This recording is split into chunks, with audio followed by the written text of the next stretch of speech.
Студия национального танца «Артар» появилась всего лишь 2,5 месяца назад. Однако ребята смогли серьезно подготовиться и достойно представить нашу республику на международном конкурсе. Первым стал фестиваль «Зажги свою звезду», который проходил в Нальчике. Там новоиспеченный коллектив завоевал серебряную медаль.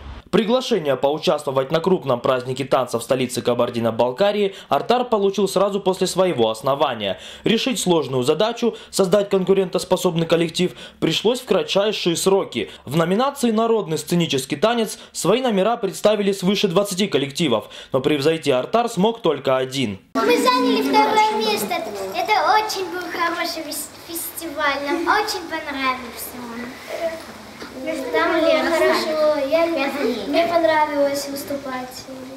Я считаю, что мы достойны выступить. В Нальчик отправилась самая младшая группа студии, в ней только девочки. А балетмейстером впервые попробовал себя Асламбек Гогичаев. Молодой постановщик, как и руководитель «Артара» Алена Дзукаева, сам продолжает танцевать. Вместе они выступали за московский ансамбль «Алания». И в новом амплуа Асламбек проявил себя здорово. Я очень сильно переживал за это.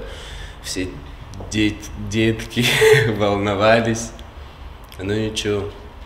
Мы справились со всеми, перебороли все, выступили. В Нальчике от Северной Осетии выступал еще и ансамбль «Сармат», а «Артар» стал самым молодым коллективом, не только по времени создания, но и среднему возрасту. Девичий ансамбль уже пригласили на несколько фестивалей, а сама студия будет расширяться и создавать новые возрастные группы. «Артар» обещает заявить о себе в танце во весь голос. Дэвид Мамедов, Осетия ТВ.